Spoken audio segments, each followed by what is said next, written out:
Mani Padme Hum. Om Mani Padme Hum.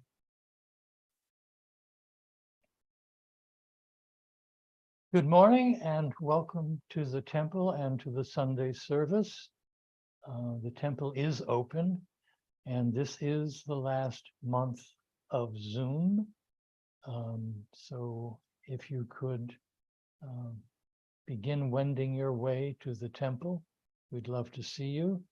We have tea and cookies after the service, if that is any incentive. We will be posting the Dharma talks on YouTube. Reverend Shanti is not well today, so I'm doing the service.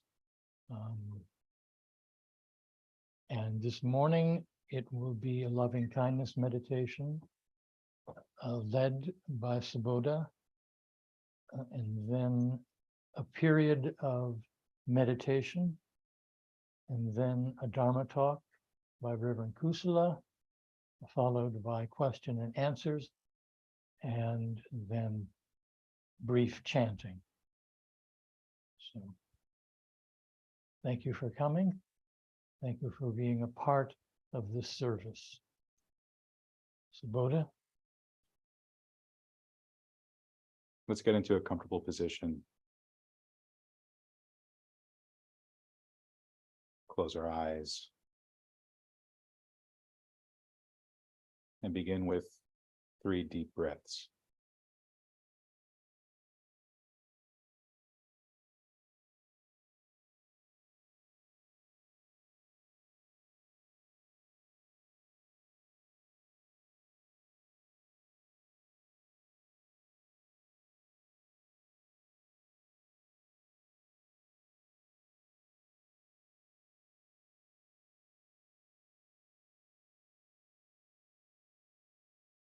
And now we will be generating thoughts of metta, loving kindness, goodwill. Metta is a sincere wish, a wholesome desire for true happiness. And we begin this with ourselves.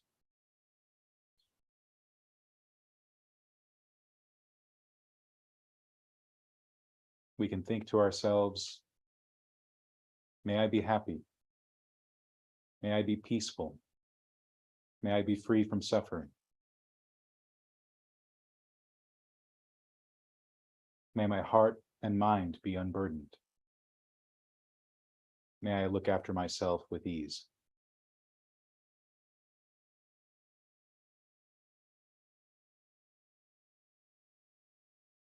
These are not just words that we tell ourselves, but real feelings that we have,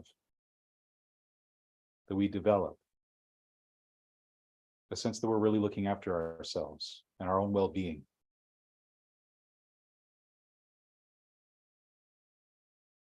A sense that we really want to do the things that are for our long-term welfare and happiness.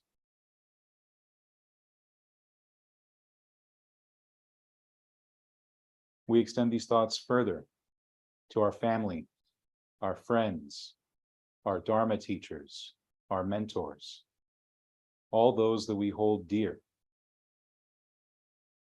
May they too be happy, peaceful, free from suffering.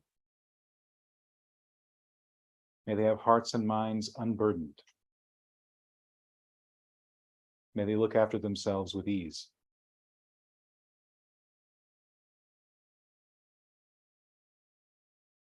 And we do the same for our acquaintances, the people we don't know so well but hold in high regard, or those that we don't know so well but can think kindly on,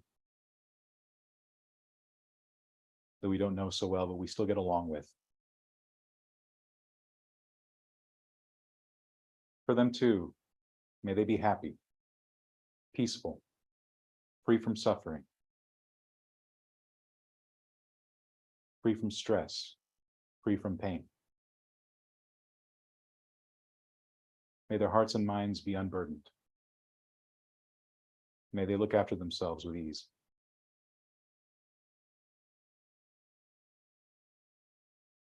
And we extend our metta to those that we don't get along with.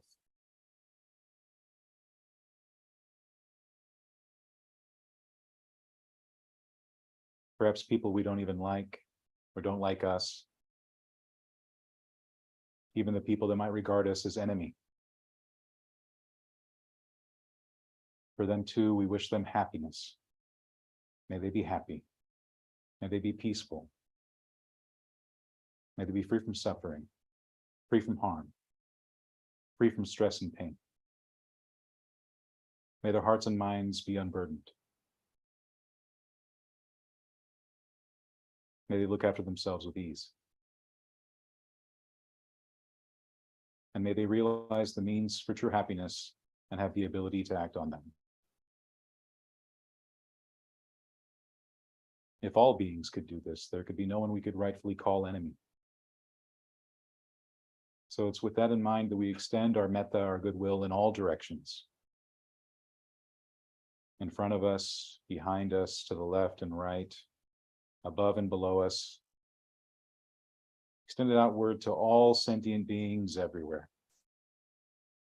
May they be happy. May they be peaceful. May they be free from suffering, from stress and pain. May their hearts and minds be unburdened. May they be free. May they look after themselves with ease.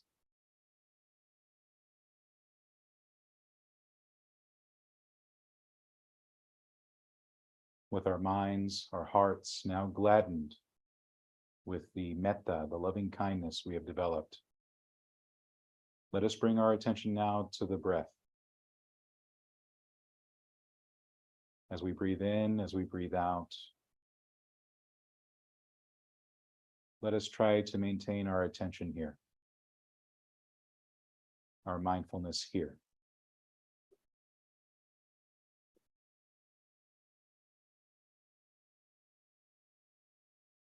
Even as the mind may want to wander, we bring it back time and time again to the breath, to this moment, where body and heart and mind are unified in the breath.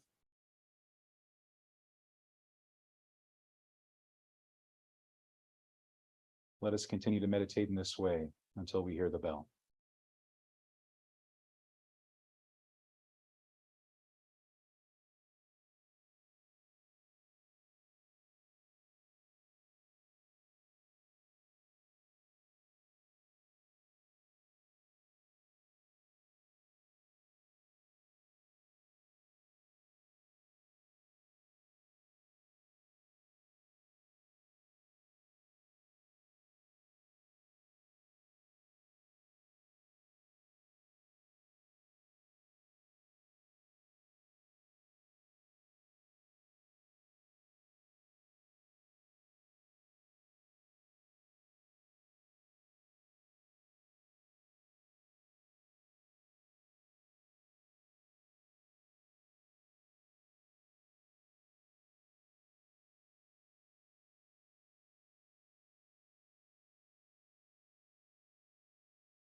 Reverend Kusala?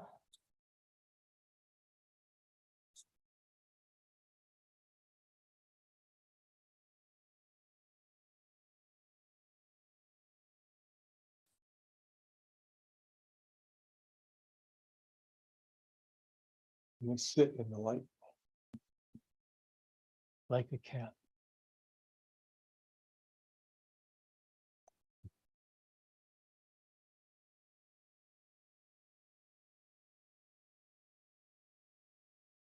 Reverend Kusala has been involved with the temple since 1993 and a resident since 1994. So 30 years. Your talk. Makes you sound old, doesn't it? So if you follow me on Facebook, you will be able to download this book that I'm about to talk about for free, 50 pages. The book is called The Buddha and the Barcode by Lawrence Cox. And what he's done in these 50 pages is he's written an introduction to Buddhism in a non-technical, non-scholarly way. And this is for people, this is designed for people who are interested in Buddhism, but may not become a Buddhist, don't want to know too much about Buddhism, just enough to satisfy their curiosity. And in this book, there was this wonderful bit about Buddhist practices. So I'm going to read what he's written about Buddhist practices. It's not very long and it's pretty simple. And then I'm going to talk about one of the practices in a more exact way. So, Buddhist practices. Buddhism is a path of transformation, and as such involves a whole range of practices designed to aid in this process. Some of the most important of these are: number one, generosity. We'll be offering cookies today. Generosity. Generosity, the giving of gifts, including time, energy, money, or teaching. In most traditional Buddhist societies, this is held to be the starting point of Buddhist practice, also known as dana. And so this is really important because we are dealing with the three poisons: greed, hatred, and delusion. And generosity helps us get rid of some of our greed. Number two, ethics. Working on developing habits that lead to more creative states of mind and abandoning those which lead to more stuck ones. Many Buddhists will take precepts or resolutions of various kinds designed to help them with this. So in Buddhism, when you become an official Buddhist, you take 5 precepts, the 5 training precepts. Number 1, I will train myself not to take life. Number 2, I will train myself not to take what is not given. Number 3, I will train myself not to indulge in sexual misconduct. Number 4, I will train myself to speak skillfully. Number 5, I will train myself not to get intoxicated. And one of my favorite blues songs goes, I ain't drunk, I just been drinking. So we don't even want to get to the place of drinking, if we can. But if you insist on drinking, please don't get intoxicated. Number 3, everyday action. Whether the everyday consists of an ordinary 9-to-5 job, involvement in an activist project, or the routine of an intensive retreat, Buddhists seek to practice a mindful engagement with the task at hand and a compassionate relationship to the other beings they encounter. So mindfulness, being aware of what's going on right now. As Ram Dass would say, be here now. Chanting. Most Buddhist schools use some form of chanting or recitation through, though the purpose may range from a simple blessing through a recitation of canonical texts to invoking a particular Buddha or Bodhisattva. In some schools, chanting is a central spiritual practice. Meditation. Meditation is a key practice in most schools of Buddhism.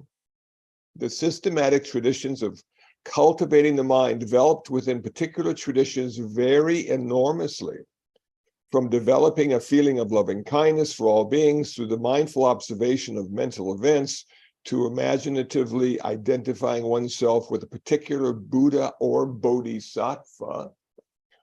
I will be speaking ad nauseum about meditation after I'm through reading this. So we'll, just to enlighten you. Ritual. All forms of Buddhism involve some form of ritual. This may be as private as the ritual of meditation itself, or as public as a communal act of devotion. Common to Buddhist intentions for ritual are a constant mindfulness of the activity engaged in and a heartfelt emotional engagement. And again, we have the word mindfulness. So Buddhists are encouraged to always be aware of what they're doing, not necessarily why or what the meaning is behind it, but simply the awareness of doing.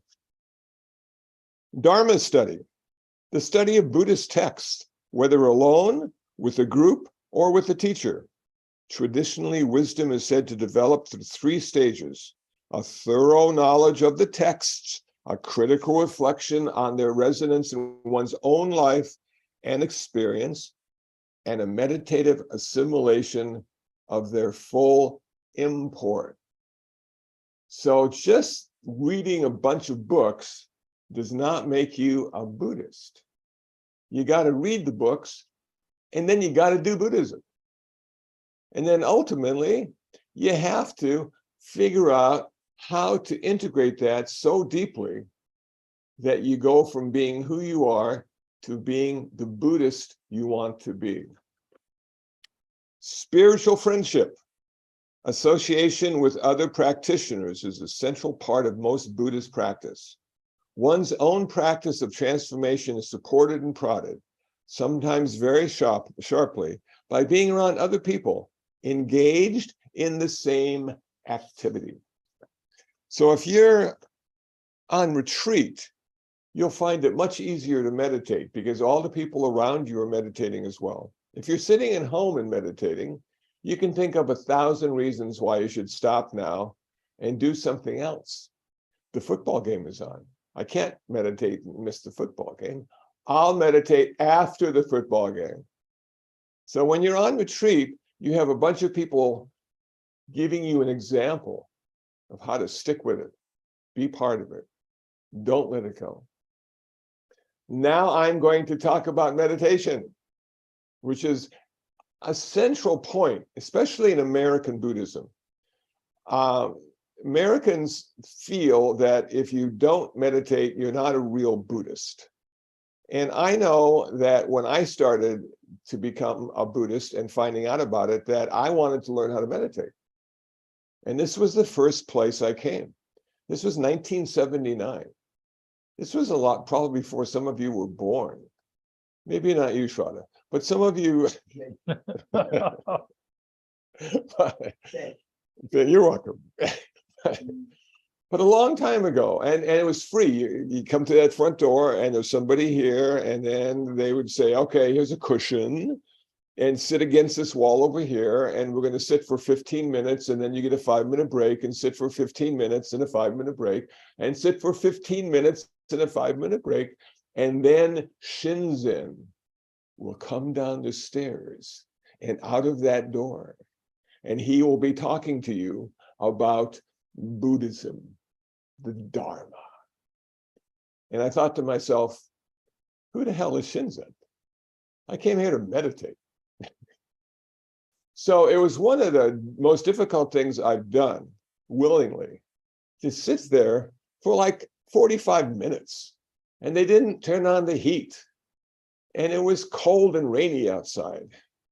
And all I did was suffer. But then I remembered Buddhism is about suffering and the end of suffering. So in order to figure out how to end your suffering, you have to be involved in your suffering.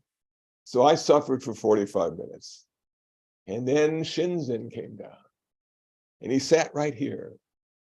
And he looked at us and said, a lot of stuff I didn't even understand. It was an amazing talk.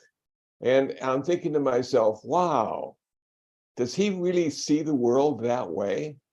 If that's the case, that's how I want to see it as well. And he pointed at that wall right there. And he said, you know what? That wall is transparent. It's not what you think it is. And I look at the wall and I'm going, what the hell could it be? It's a wall. How could it be transparent? How can you see through a wall? What are the concepts involved in actually creating a wall internally? Is it mind or is it real? Well, you know, I kept coming back, not to meditate, because every time I came back to meditate, I suffered, but to come back to listen to Shinzen, talk about this stuff. Now, Shinzen was an American, a Jewish guy who went to UCLA and was taking Japanese. And then he decided to advance his learning of Japanese and went to Japan. And while he was in Japan, he became ordained as a Shingon monk. And he came back. He left as Stephen and came back as Shinzen. And then he lived here. And then they made him the vice abbot. So he was like in charge of a lot of stuff. And we used to have weekend retreats, Friday, Saturday, and Sunday. And we'd sleep on the floor. And, it was just such an uncomfortable thing to sit and meditate and suffer and sleep on the floor and suffer. And then you go, well, I'm starting to understand what suffering is all about. It's when you want things to be different than they are. And if you watch the news or read the newspaper, you know we all want things to be different than they are. But can we find a place of acceptance with what's going on? Can we feel comfortable in the chaos that we live in? And that's what Buddhism and meditation sort of leads us to, in that direction. But meditation, most important thing you can do, even if you're not a Buddhist. Meditation is the cultivation of mind. It's part of the triad. And the triad is Sila, Samadhi, and Panya. Sila, personal discipline, the 5 precepts.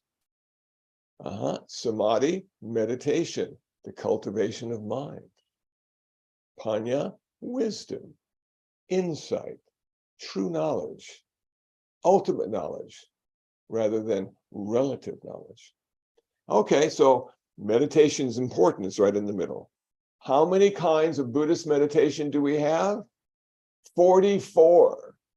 Man, 44 kinds of meditation. How do you pick one? What's the deal? What did the Buddha do? That's what I said to myself when I started to meditate. What kind of meditation did he do?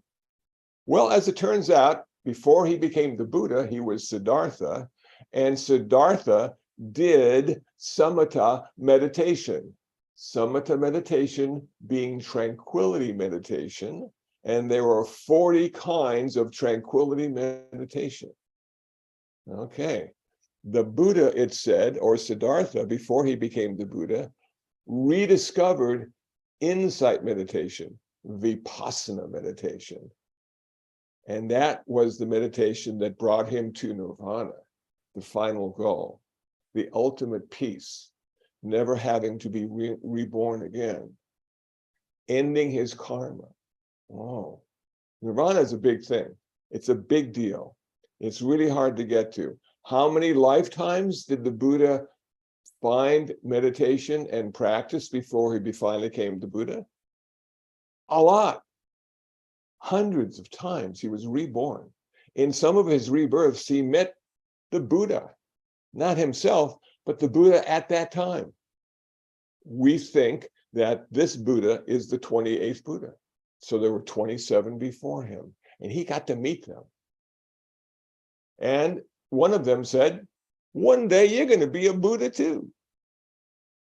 Well, I don't know if he believed that or not. I don't know if he understood the significance of that. But one day, 2,600 years later, on the full moon day of May, he became the Buddha, one who is awake. So the 40 kinds of samatha meditation is where he started. And he learned those from the yogis and teachers of India. He'd go around and he wanted to find out, I want to end suffering. Maybe this is the path. Maybe this is the technique I need to learn.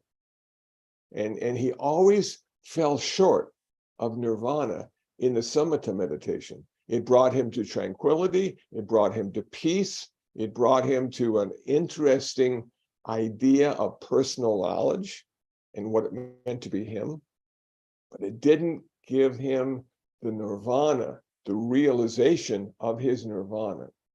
Okay, so when I started to meditate, I did samatha meditation because I liked the idea of tranquility.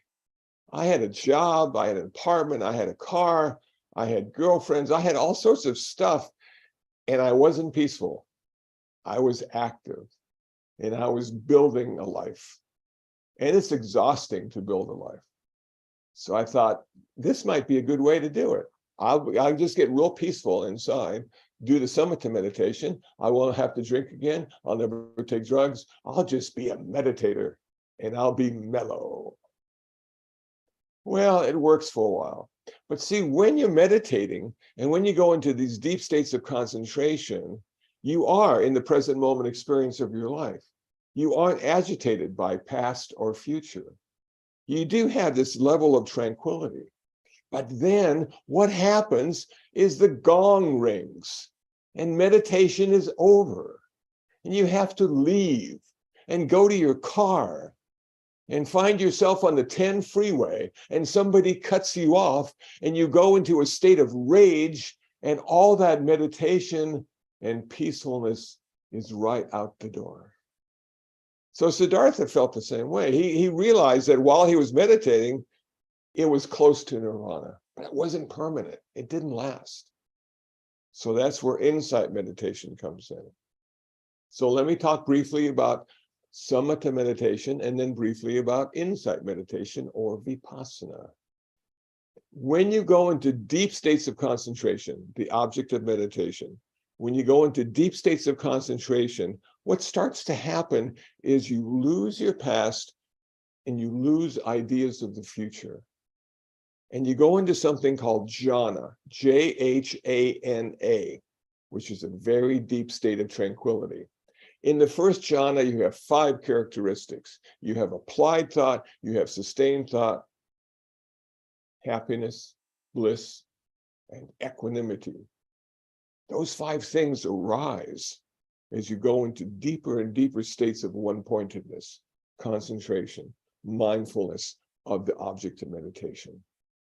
But it's not mindfulness, it's just being aware.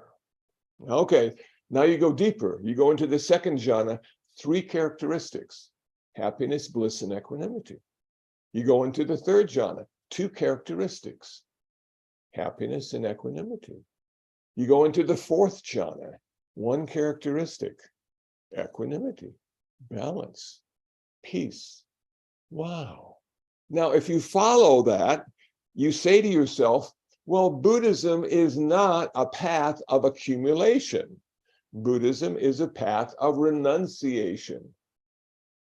The deeper we get into the Buddhist path, the less we have. So you go from 5 characteristics and you end up with 1 characteristic. How cool is that? You know? So once you're there, you're in this rarefied state of consciousness. It's this present moment experience. And you're not even necessarily aware of the outside, you're aware of the inside. You've come home in a very real way. And then the gong rings, and then you leave home and go back into the world, and everything starts again. Okay, so that's what you do in samatha meditation. But now you get to mindfulness meditation, it's a little bit different. So you've got 4 kinds of mindfulness. Mindfulness of the body, mindfulness of sensations, mindfulness of the mind, and mindfulness of mental objects. Those are the 4 kinds of mindfulness. And you don't go into deep states of concentration or focus on these objects of mindfulness meditation. It's called momentary concentration. You sort of zip in there, get an idea, and you zip back out. And you zip in again, get an idea, and you zip back out. So one of the meditation techniques of mindfulness of the body is this. What is your posture? What is your body doing now?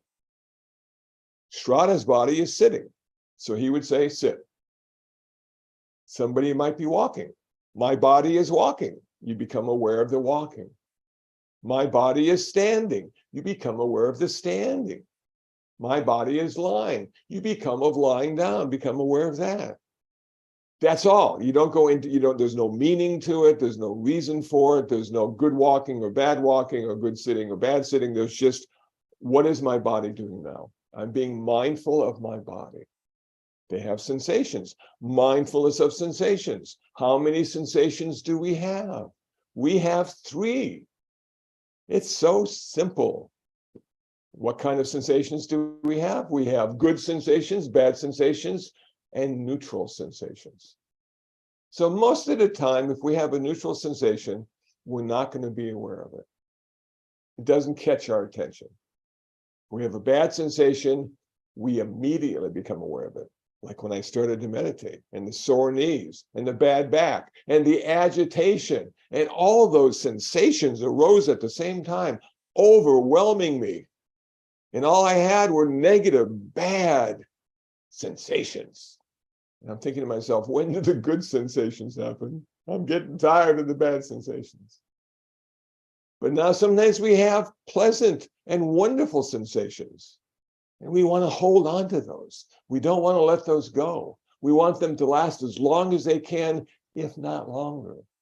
Because it's such a wonderful thing to have pleasant sensations streaming through your body and consciousness. Okay, so you can see how this sort of mindfulness thing keeps bringing us back to the present moment. What are we experiencing? What are we feeling? What's my psychological state of mind? What is my body feeling? What is my body doing? Just keep coming back, and coming back, and coming back. The whole idea, though, with mindfulness meditation is to be able to see clearly the 3 aspects of Buddhist wisdom. Anicca, dukkha, anatta. Anicca, impermanence. Everything changes all the time. There's no place to stand. There's nothing to hold on to. You're just in this turmoil all the time, grasping and clinging, saying to yourself, can't I find anything that's permanent in this world? Why is it like a big river flowing all the time, always changing? That's what life is. It's a big river, always flowing, always changing. Man, okay. So this aspect of Buddhist wisdom eventually becomes so clear to you because you're doing mindfulness meditation and you apply it to yourself. Am I always changing? Isn't there any part of me that stays the same? No. No part of you stays the same. Well, how about the world around me? Is there any place in the world that doesn't change, that's always the same? No. It's always changing. Even Iceland is changing right now.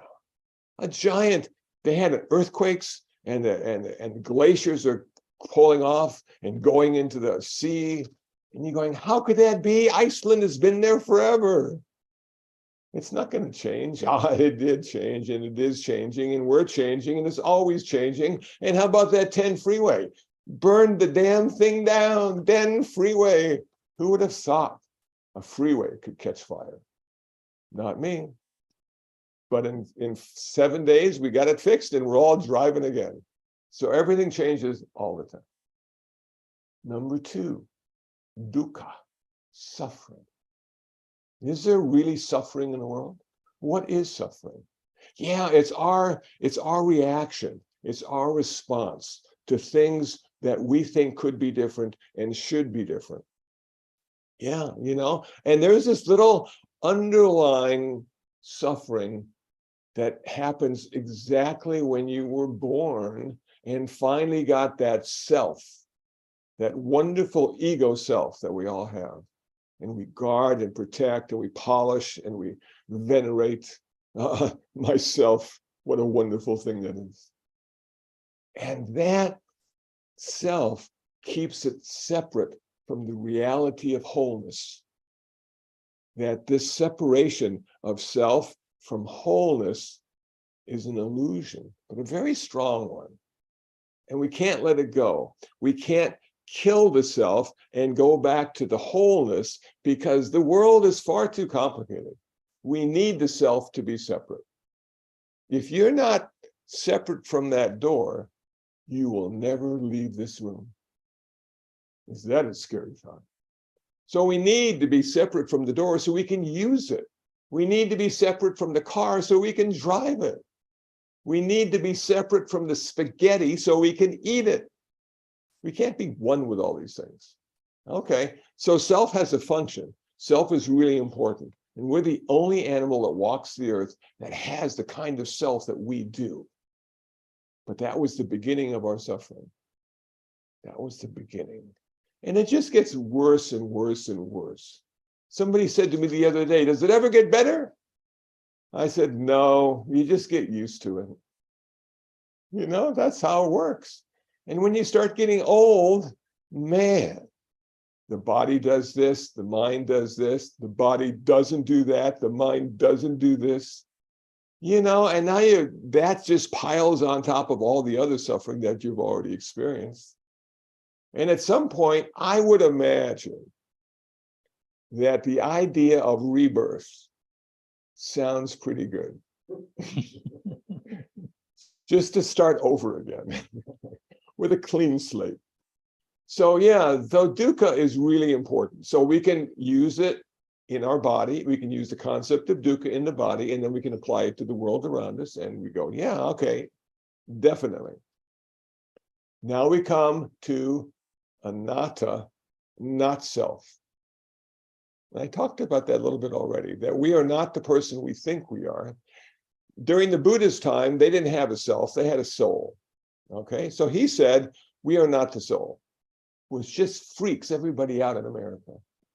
Because we all have souls. I know I have a soul. When I was a kid, I was told over and over again, be good or your soul will go to hell. Oh man, where does it live? What does it look like? How much does it weigh? Am I really the soul? It never changes. Nothing ever changes with the soul. And the Buddha said, no. I looked, I couldn't find it. It's not there, So in 2023, we look for the self. We try to find it. Where does it live? Maybe it's behind the pituitary gland. Hard to tell. When they were doing research on finding the soul back in the 1920s and 30s, they decided to X-ray people and see if they could X-ray the soul, where it lived, where it was. And they couldn't find it, but a lot of people got radiation poisoning. Then they said, we can measure the soul by its weight. And we'll measure a person before they die, and then we'll measure a person after they die. And the difference between those two will be how much the soul weighs. Well, it's a good idea. But you know what? When the body dies, it sort of lets go of a lot of stuff and gets, so that didn't work either. So we never came to a satisfactory conclusion on where the soul was or what it is. In the same way, where is the self? It seems to be a process of consciousness, but we don't know exactly where or what it looks like or how much it weighs or what color it is. It's just sort of this mechanism that we have. So you apply that to you, and then you apply it to the world around you. Does anything have a self? Does anything have an original essence? Does anything have a soul? And if you ride motorcycles, you know that Harley Davidson has a soul. you know? So what happened? What would happen if you decided to take that Harley Davidson apart into its 10,000 pieces, looking for its soul? And you'd end up with 10,000 pieces that you'd have to put back together again. So there's nothing that has this sort of essence thing, this sort of quality, if you will. Zen and the Art of Motorcycle Maintenance, Robert Pirzig, when he was a teacher, he gave a class, a test to write out what quality is. What is quality? Can you find it? Can you see it? Can you know it? And everybody failed. The papers all came back and they all failed. Most of them said, I can tell quality, but I can't tell you about it. It's something I feel. It's something I know, but I can't tell you what it is, or where it is, or why it is. So this anatta, this dukkha, this anicca, impermanence, suffering, not self, arise when you are doing mindfulness meditation. That's the reflection that you do after your meditation. You don't do that with samatha meditation. Samatha meditation, you're just sort of blissing out. Man, feeling good. Life is great. I hope that gong doesn't ring in. Okay. Mindfulness meditation, you look around and you start to see the world the way it really is, or the way it could be.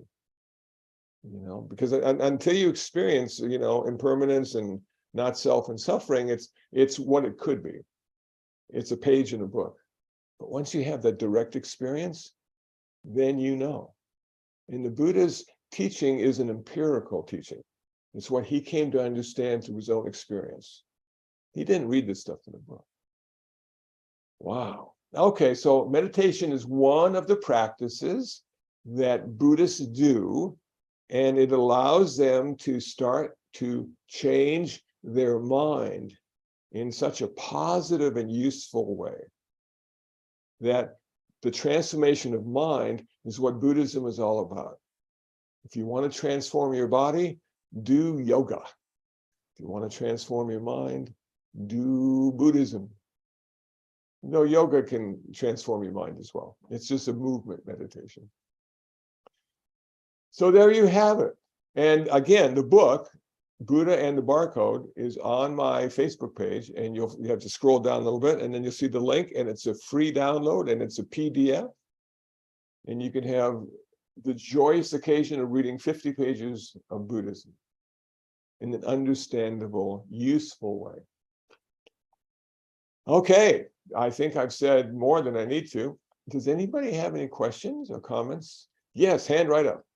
Going back to the 4 objects of mindfulness. Yes. You touched on body, you touched on sensations. However, I struggle to understand the difference between mind and mental objects, and it might tie into my lack of understanding about the 5 skandhas, perhaps like consciousness versus like volitional formations. So could you describe the difference between mind and mental objects of mindfulness? Yeah, you know, it's been a while since I've read that or thought about it, so I really would not be the best person to ask. But if I were you, I'd go on Google. Google knows everything. So, but the mental objects that come to mind are ideas and concepts and things of that sort. And then there's just the consciousness itself, you know, which is like a blackboard or a whiteboard that's written on. So I don't want to give you the wrong information. I'd rather not give you any information at all and not be proven wrong later in life. So, but thanks for the question. That's a good one. Yeah, thanks for your One that I wasn't expecting. Do you have any other questions?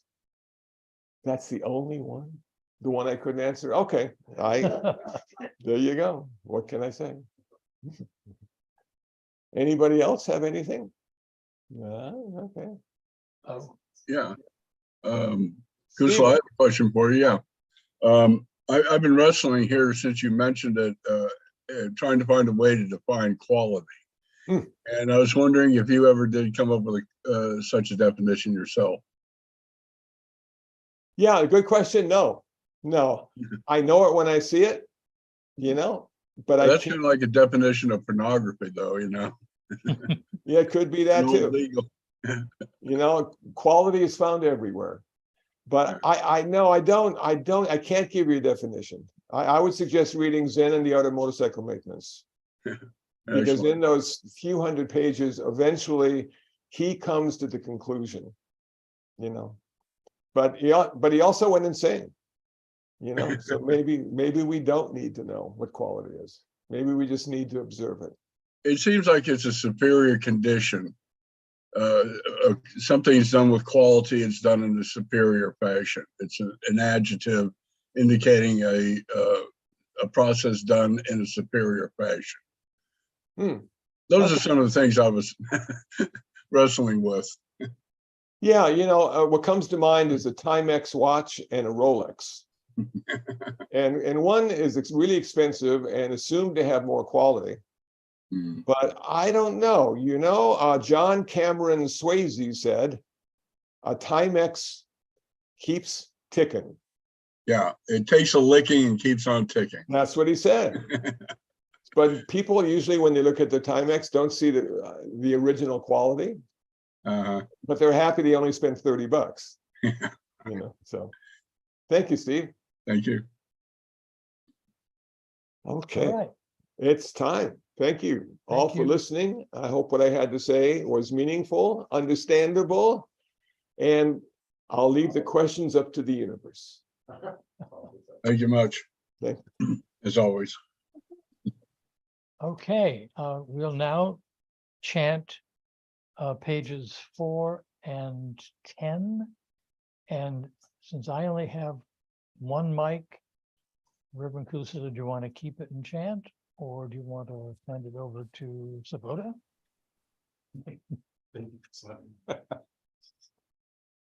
And yes, pages 4 and 10. I'll go to my usual station.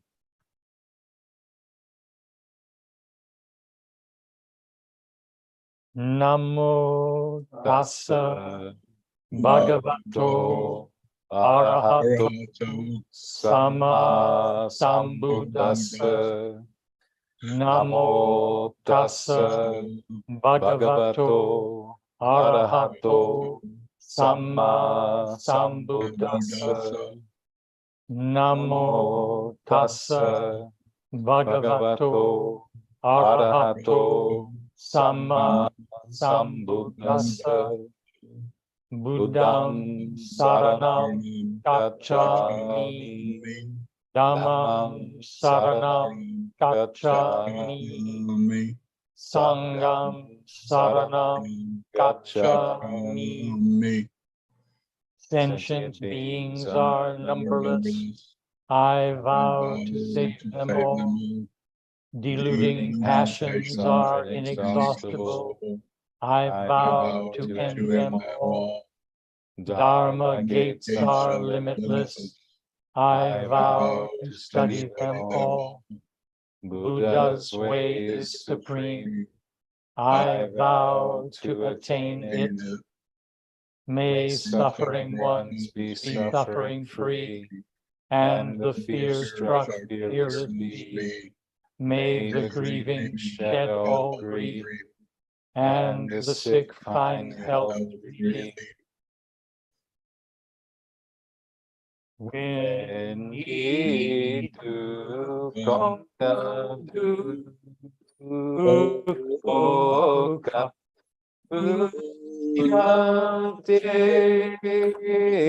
Yadam Du Chunga Sange Yaikon Dai Padao. When ye do Gonga do Boga Bunyate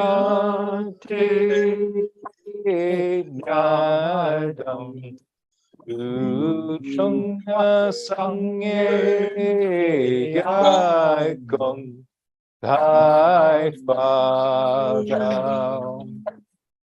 When ye do gong do po kap unga te nya dam du trong sang e gai gong hai pha đao Om Mani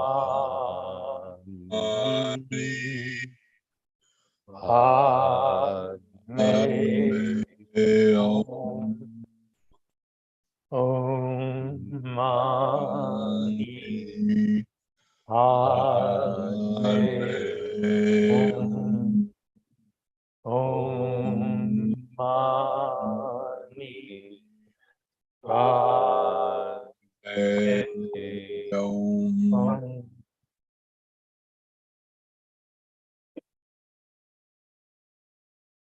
Thank you, everyone. This concludes the service. There will be tea and cookies after I finish my summation. Who speaks next week? Silas Maharjan speaks next week. Thank you. And he always gives very interesting and enlightening talks. So we hope you join us both in person or on Zoom. And that concludes the service. Sadhu, sadhu, sadhu. Thank you.